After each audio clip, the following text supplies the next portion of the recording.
नमस्कार, स्वागत है आपका उत्तराखंड न्यूज बुलेटिन में और मैं हूं आपके साथ सपना पांडे। सीएम पुष्कर सिंह धामी ने पूर्व केंद्रीय मंत्री और केंद्रीय शिक्षा मंत्री धर्मेंद्र प्रसाद के पिता डॉक्टर देवेंद्र प्रसाद के श्रद्धांजलि दी।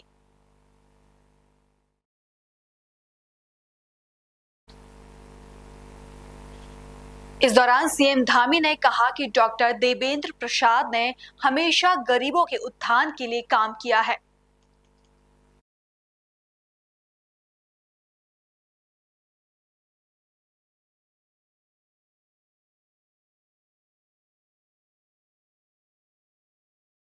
पूर्व केंद्रीय मंत्री देवेंद्र प्रधान जी का डॉक्टर देवेंद्र प्रधान जी का जीवन हमेशा समाज सेवा को समर्पित रहा है। उन्होंने हमेशा गरीबों के लिए काम किया है, सामान्य स्थिति और परिस्थितियों में रहने वाले लोगों को उठाने के लिए काम किया है, उनके उत्थान के लिए, उन्नयन के लिए काम किया है। उनके आदर्शों पर चलते हुए उनके सपुत्र श्री धर्मेंद्र प्रधान जी आज उन्हीं के द्वारा जो संस्कार और शिक्षा मिली उसको पूरे देश के अंदर आगे बढ़ाने का काम कर रहे हैं। और श्री डॉक्टर देवेंद्र प्रधान जी का इस दुनिया से जाना जहां उनके परिवार के लिए बहुत बड़ी क्षति है, वहीं हम सब लोगों के लिए भी बड़ी क्षति है। मैं भगवान से प्रार्थना करूंगा कि भगवान उनको अपने श्री चरणों में स्थान दें और उनके परिवार के लोगों को, उनके चाहने वालों को, उनके सभी शुभचिंतकों को इस दुख की घड़ी में शक्ति प्रदान करें। ओम शांति, ओम शांति, ओम शांति। Sir, leader of opposition Rahul Gandhi ने उन्होंने एक स्टेटमेंट दिया है जिसमें उन्होंने कहा है कि देश में आरएसएस एक ऐसे संगठन है जो कि भारत के भविष्य और भारतीय एजुकेशन सिस्टम को खत्म कर रही है। नरेंद्र मोदी जी सदन में महाकुंभ में बोलते हैं लेकिन बेरोजगारी पे एक शब्द नहीं बोलते। देखिए, राहुल गांधी को इस देश के संस्कारों के बारे में जानकारी नहीं है। जहां तक मैं समझता हूं कि आरएसएस दुनिया के हर क्षेत्र में जहां चुनौती आती है, आने वाले भविष्य की जो चुनौतियां हैं, किस प्रकार से हमको तैयार रहना है, किस प्रकार आपदा के समय में काम करना है, किस समय देश में जरूरतमंद लोगों के लिए काम करना है, किस प्रकार से हमारे नौनिहालों में संस्कार देशभक्ति और राष्ट्रभक्ति का आना है, किस प्रकार से राष्ट्र समाज जीवन के लिए योगदान देना है, ये सब आरएसएस देश के अंदर लगातार लोगों को इस दिशा में प्रेरित करने का काम, राष्ट्रवाद उनके मनों में डालने का काम और समाज सेवा का काम, हर वर्ग को लेकर सामाजिक समरसता को आगे बढ़ाने का काम आरएसएस करता है, राष्ट्रीय स्वयंसेवक करता है। आज उनको राहुल गांधी जी इसकी समझ नहीं है, इसलिए वो इस प्रकार के बेतुके बयान देते हैं। पूरी दुनिया ने देखा, आदरणीय प्रधानमंत्री जी ने जो संसद में कहा कि महाकुंभ दुनिया का सबसे बड़ा आस्था का कुंभ था, जिसने जाति पाति तमाम जो बंधन थे उन बंधनों को तोड़कर एकता और समरसता का प्रतीक महाकुंभ में दिखा, जो आदरणीय प्रधानमंत्री जी के नेतृत्व में, योगी आदित्यनाथ जी के नेतृत्व में वहां पर संपन्न हुआ। निश्चित रूप से एक मैं कहूं कि जो भी उस कुंभ में गया, कुंभ के साक्षी बने, कुंभ में स्नान किया, वो बहुत अपने आप में सौभाग्य है। सर, आखिरी सवाल, जो कुणाल कामरा कॉमेडियन है, उन्होंने महाराष्ट्र के उप मुख्यमंत्री एकनाथ शिंदे जी को गद्दार बताया है और उन्होंने कहा है कि हम इसमें माफी नहीं मांग सकते। देखिए, ये सब तुष्टीकरण करने वाले लोग हैं, वोट बैंक की राजनीति करने वाले लोग हैं और आज ये वोट बैंक के लिए कितने निम्न स्तर पर जा सकते हैं, आज पूरा देश देख रहा है, पूरे महाराष्ट्र के लोग देख रहे हैं।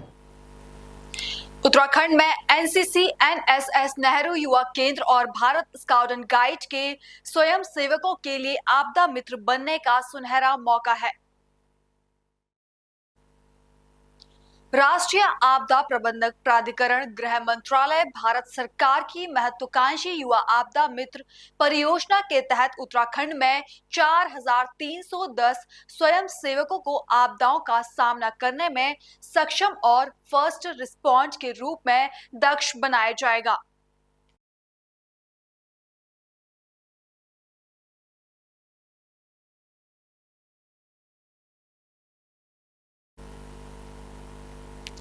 एनसीसी एनएसएस नेहरू युवा केंद्र और भारत स्काउट एंड गाइड के स्वयं सेवकों के लिए आपदा मित्र बनने का सुनहरा मौका है।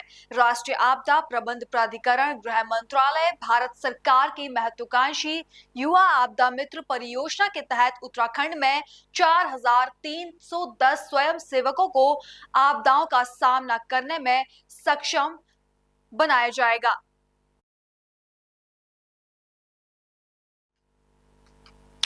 बड़ी खबर रुद्रपुर से है, जहां मुख्यमंत्री ने जाना दायित्वधारी उत्तम दक्षता।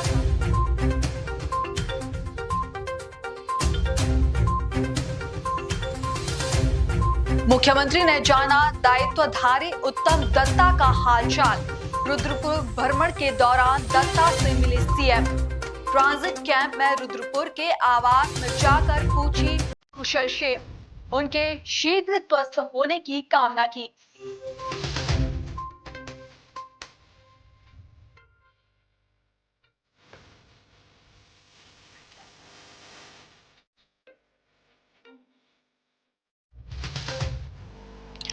अगली खबर कोटद्वार से है, जहां 24 मार्च को उद्यमिता विकास केंद्र राजकीय महाविद्यालय कंडाघाटी में 12 दिवसीय उद्यमिता विकास कार्यालय का शुभारंभ किया गया। महाविद्यालय प्राचार्य अरविंद सिंह ने प्रतिभागी छात्र छात्राओं को उद्यमिता विकास कार्यक्रम और देवभूमि उद्यमिता योजना की सार्थकता का प्रकाश डाला।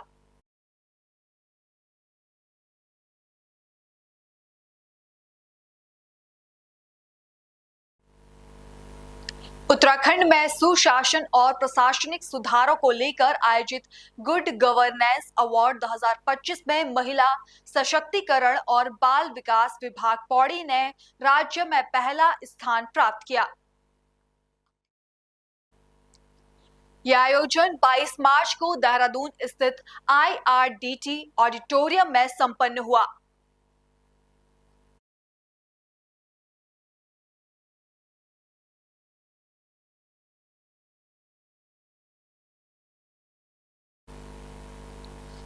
सुशासन और प्रशासनिक सुधारों को लेकर आयोजित गुड गवर्नेंस अवार्ड 2025 में महिला सशक्तिकरण और बाल विकास विभाग पौड़ी ने राज्य में पहला स्थान प्राप्त किया।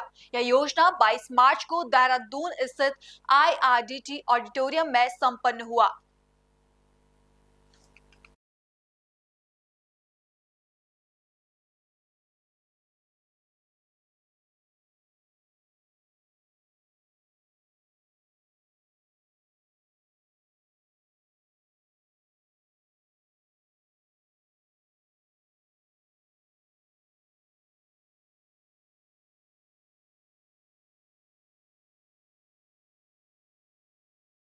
अगली खबर पौड़ी से है, जहां गैंगस्टर एक्ट में वांछित फरार चल रहे अभियुक्त विजय सिंह को बैरोज पुल से गिरफ्तार किया गया। गिरफ्तारशुदा अभियुक्त को माननीय न्यायालय के समक्ष पेश कर आवश्यक वैधानिक कार्रवाई की जा रही है।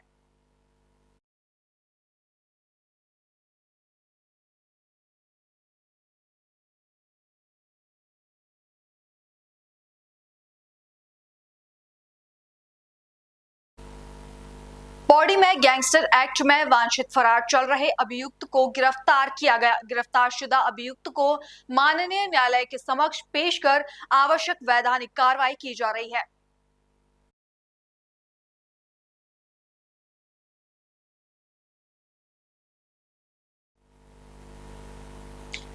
अगली खबर मसूरी से है, जहां करीब 2.25 करोड़ की लागत से बन रही मोतीलाल नेहरू ग्राम के कार्य की गुणवत्ता को लेकर लोगों में नाराजगी है। सोमवार को लोक निर्माण विभाग के अधिशासी अभियंता, पालिका अध्यक्ष और विधायक प्रतिनिधि ने मोतीलाल नेहरू मार्ग पहुंचकर क्षेत्र की जनता से सड़क निर्माण को लेकर उठाए जा रहे सवालों के बारे में जानकारी ली।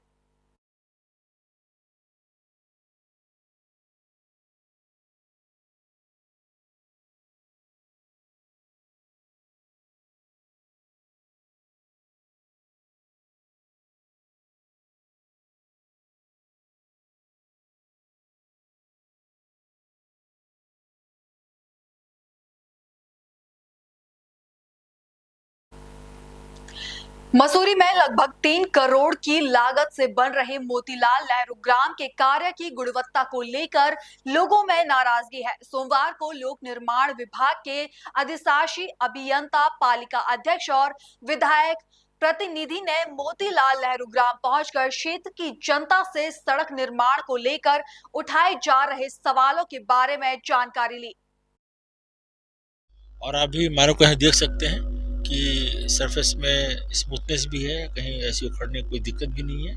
उन्होंने ज़रूर इस बात के लिए एक रिक्वेस्ट किया है कि साहब क्रॉस ड्रेन नहीं है, इस पर क्रॉस ड्रेन जहाँ कहीं बंद है उसको खुलवाया जाएगा और साइड ड्रेन का काम इसमें प्रावधान है मेरे सुपुर्दी में, तो काम होने हैं।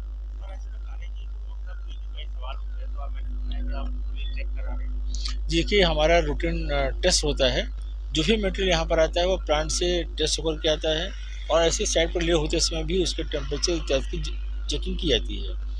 इसके बाद भी रूटीन कोर्स में हम एक थर्ड पार्टी को बुलाते हैं और उनसे यहाँ पर कोड कटर मेथड से सैंपल निकाल करके उसकी लैब में टेस्टिंग होती है, तो टेस्ट भी कराए जाएंगे और उसमें कहीं पर कोई सी दिक्कत पाई जाएगी तो उसको रिजल्ट भी किया जाता है। लेकिन प्रथम दृष्टया देखने पर सड़क मुझे संतोषजनक दिखाई दे रही है।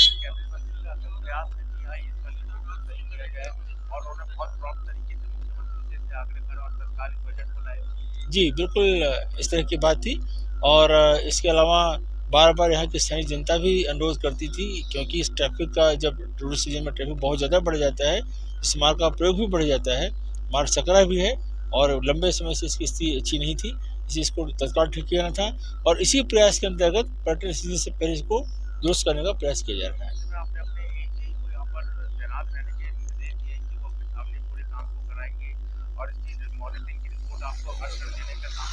बिल्कुल, प्रतिदिन हमारे पास रिपोर्ट आती है और जेई एक साइट पर रहते हैं और एक ड्यूटी ऐसे प्लांट पर लगाई गई है। इस तरह से 4 अभियंताओं की ड्यूटी इस पर लगाई गई है। 23 तारीख को इसका जो है शिलान्यास किया गया था, 22 तारीख से यहाँ पे काम शुरू हो गया था।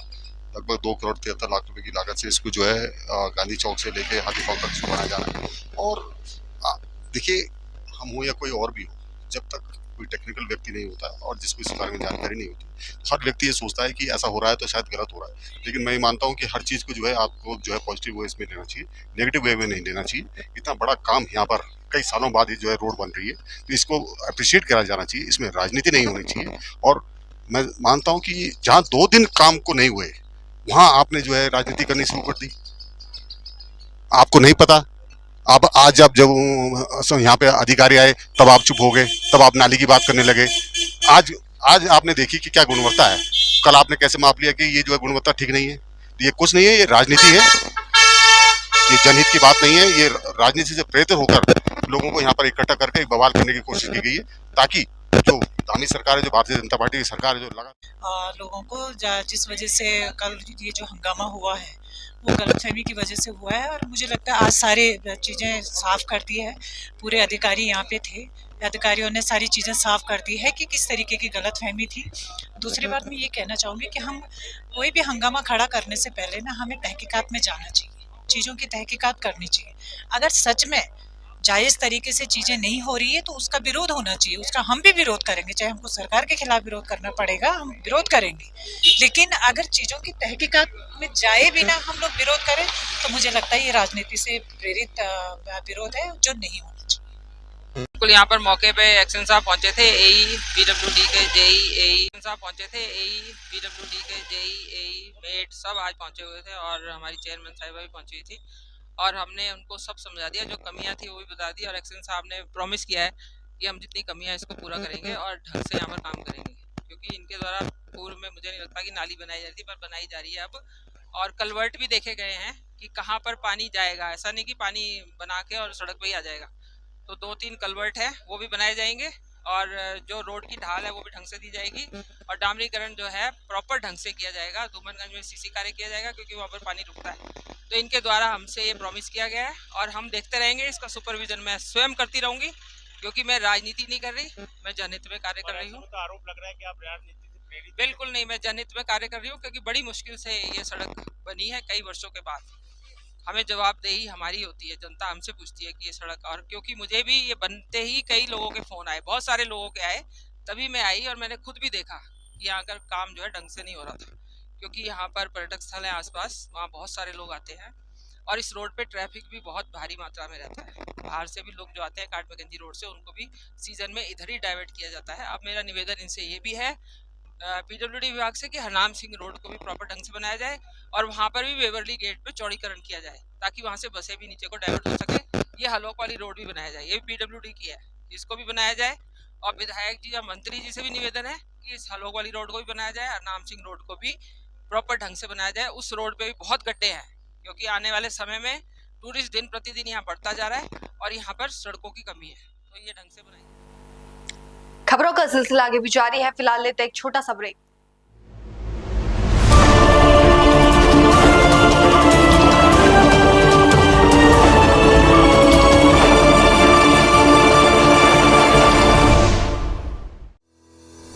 रोजगार डेवलपर्स, अ यूनिट ऑफ रोजगार डेवलपर्स एंड प्राइवेट लिमिटेड। घर वहीं जहां हो आपका भरोसा। पिछले 15 सालों से आपके सपनों का घर हमारी प्रतिबद्धता। रोजगार डेवलपर्स का पता है शिमला बाईपास रोड, गणेशपुर, देहरादून। रोजगार डेवलपर्स से संपर्क करने के लिए अभी डायल कीजिए 9897054026 पर या 8433207910 पर।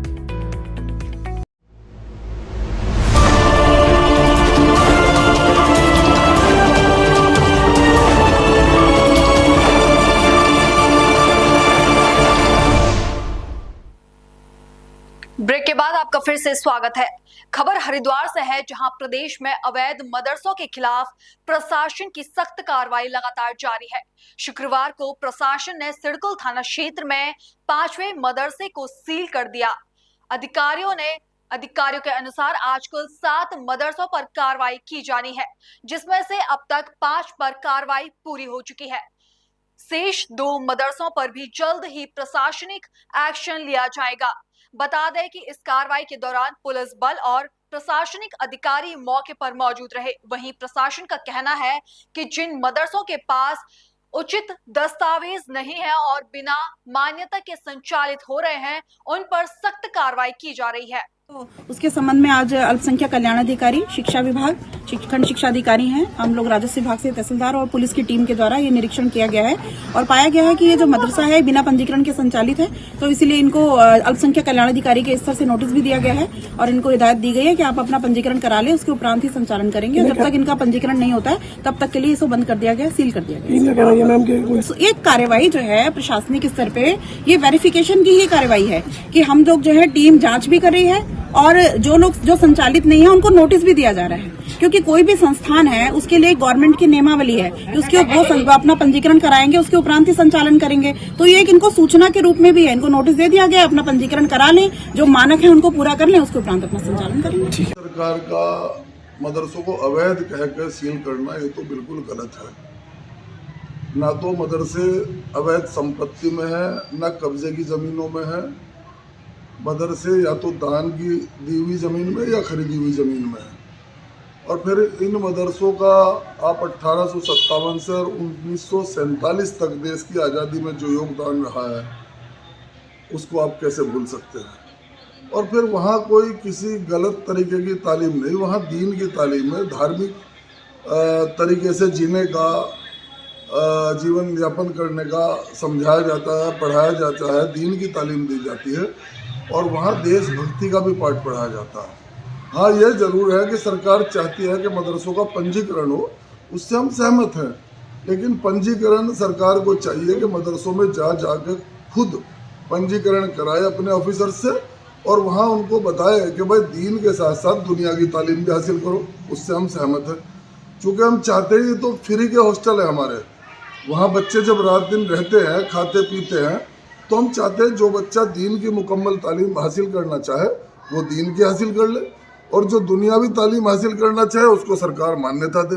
लेकिन इस तरह बिना नोटिस दिए और बिना किसी उसके अवैध बता के मदरसों को सील करना है सरकार की एक तरफा कार्रवाई है, जिसका हम विरोध करते हैं। हम सरकार से अनुरोध करना चाहते हैं कि वो सब मदरसों में जाए और उनका पंजीकरण स्वयं करे और जो पंजीकरण न कराए या किसी की कोई अवैध गतिविधियाँ चल रही है उनको वो सील करें। और हमें जो है बड़ी खुशी इस बात की है कि शिक्षा के क्षेत्र में मदरसों का देश की आज़ादी के क्षेत्र में मदरसों का बहुत बड़ा योगदान रहा है। 1857 से 1947 तक देश की आज़ादी में इन मदरसों के पढ़े हुए मौलानाओं और हाफिजों की कुर्बानियों को देख लो, और आप आरएसएस के जो आश्रम हैं उनसे निकले हुए लोगों की देश की आज़ादी में कुर्बानियों को देख लो, तब जज करो। अगर मदरसे गलत है तो बिल्कुल उनको सील कर दो, बंद कर दो, हमें कोई दिक्कत नहीं। लेकिन अगर मदरसे देश प्रेम की बात बताते हैं, जीने की बात बताए, पड़ोसी से प्यार करने की बात बताते हैं, मुल्क से मोहब्बत करने की बात बताते हैं, हिंदू भाइयों को अपना बड़ा भाई समझने की बात बताते हैं, भाईचारे की बात बताते हैं, तो मदरसे ज़रूरी हैं। और मदरसों को सरकार को और जो है प्रोत्साहन करना चाहिए, उनकी मदद करनी चाहिए, जबकि मदरसों में सभी तरह की तालीम हासिल हो, इससे हम बिल्कुल खुश हैं। उत्तराखंड सरकार की ओर से अवैध रूप से संचालित मदरसों पर की जा रही कार्रवाई को लेकर संत समाज ने सरकार का खुले तौर पर समर्थन किया है। बता दें कि स्वामी आनंद स्वरूप ने इस पहल को सराहनीय बताते हुए कहा कि सरकार को इस मुहिम को सख्ती से जारी रखना चाहिए। देखिए, क्या है कि उत्तराखंड की स्थिति अति भयावह है। मैं आज 3 साल से लगातार चिल्ला रहा हूं कि उत्तराखंड कश्मीर होता जा रहा है। अब माननीय मुख्यमंत्री जी पता नहीं किसमें मस्त हैं, कभी कभी उठ जाते हैं। पिछली बार जो वेरिफिकेशन ड्राइव हुआ वही कंप्लीट नहीं हुआ। लगभग यहाँ पे 5 लाख से ऊपर रोहिंग्या मुसलमान रह रहे हैं। 3 लाख से ऊपर की लिस्ट में दे चुका हूं, लेकिन उस पर कोई कार्रवाई नहीं हो रही है। मुझे उम्मीद है कि जो मदरसे पे कार्रवाई चली है, देखिए मदरसा आतंकवाद के गढ़ हैं और मदरसा मुक्त उत्तराखंड सबसे पहले बनना चाहिए। अगर ये कार्रवाई कर रही है सरकार तो यह स्वागत योग्य है। माननीय मुख्यमंत्री जी का बहुत धन्यवाद है कि देर आए दुरुस्त आए। हाँ, लेकिन अगर ये अपूर्ण रह गई तो फिर वही वेरिफिकेशन ड्राइव वाली हालत हो जाएगी। आप बर्रे के छत्ते में पत्थर मार करके भागिए मत, नहीं तो फिर घायल होंगे आप। यदि आप संपूर्ण कार्रवाई कर रहे हैं तभी कार्रवाई करिए, नहीं तो छू छू के भगने वाला काम मत करिए। आपके अधिकारी महाभ्रष्ट हैं, वो जाकर के उन्हीं मदरसों से फिर से पैसा लेकर के डीएमओ आदि जितने डिस्ट्रिक्ट माइनॉरिटी अफसर हैं, वो जाकर के उनसे पैसा लेकर के मदरसों को शुरू करा देते हैं। इसलिए उस पे गौर रखिए, फॉलोअप लीजिए, तब इस पे जाकर के कार्रवाई करिए। नहीं तो फिर ये जो आपका अभियान है ये भी असफल होगा वेरिफिकेशन ड्राइव की तरह। देखिए, क्या है कि कांग्रेस और अन्य जो विपक्षी पार्टियां हैं आजकल, वो इस्लामिक पार्टी बन गई हैं। उनको हिंदुओं से कोई मतलब नहीं। अब भविष्य की जो भयावहता है उससे ना हरीश रावत को आज दिख रहा है। वो तो कब्र में उनका पैर जा रहा है। उनको कोई मतलब नहीं है कि प्रदेश किस भयावह स्थिति से गुजर रहा है। तो हमको ये इस विपक्ष से लेना देना नहीं है। जो कार्रवाई सरकार कर रही है वह काबिले तारीफ है, स्वागत योग्य है, और दबाव और मजबूत तरीके से इस कार्रवाई को संपन्न कराए, मदरसों को बंद कराए पूरी तरह से। उत्तराखंड मदरसा मुक्त और इस्लाम मुक्त बने। उत्तराखंड में अवैध मदरसों पर कार्रवाई का दौर लगातार जारी है। 150 से ज्यादा मदरसों पर सरकार ने कार्रवाई की है। इसको लेकर उत्तराखंड मदरसा शिक्षा बोर्ड के अध्यक्ष मुफ्ती शमूद कासमी ने कहा कि मदरसों पर किसी भी हीन भावना से कार्रवाई नहीं हो रही है। जिन मदरसों के कागज नहीं है उन पर कार्रवाई हो रही है। पहली बात तो यह है कि जहां वो पढ़ रहे थे वहां उनको किस हालत में थे, अभी तो हमें ये देखना है। अब तो जब उनके ऊपर हम कार्रवाई कर रहे हैं, प्रशासन कार्रवाई कर रहा है, तो यकीनी तौर से उनके अच्छे भविष्य के लिए तो कर रहे हैं। उन्हें बीच में नहीं छोड़ा जाएगा मझधार में, उन्हें कहीं ना कहीं अच्छी जगह शिफ्ट किया जाएगा। मैं समझता हूँ कि उनकी एजुकेशन प्रभावित नहीं होगी। हम प्रशासनिक अधिकारियों से चर्चा करेंगे और जो ऐसे मदरसे हैं करीब में या पाठशालाएँ हैं उनमें उन्हें ट्रांसफ़र करेंगे ताकि उनका एजुकेशन का नुकसान ना हो जहाँ कार्रवाई हुई है। और दूसरी बात एक ये है कि ये कार्रवाई कोई स्थायी नहीं है। आप अपने कागजात को, डॉक्यूमेंट्स को पूरा कर लेंगे तो वो कार्रवाई खत्म हो जाएगी। तो इसलिए ये भी आपसे कहना चाहते हैं। फिलहाल बुलेटिन में इतना ही। देश और दुनिया की बाकी तमाम खबरें देखने के लिए बने रहिए पल्स 24 न्यूज के साथ। नमस्कार।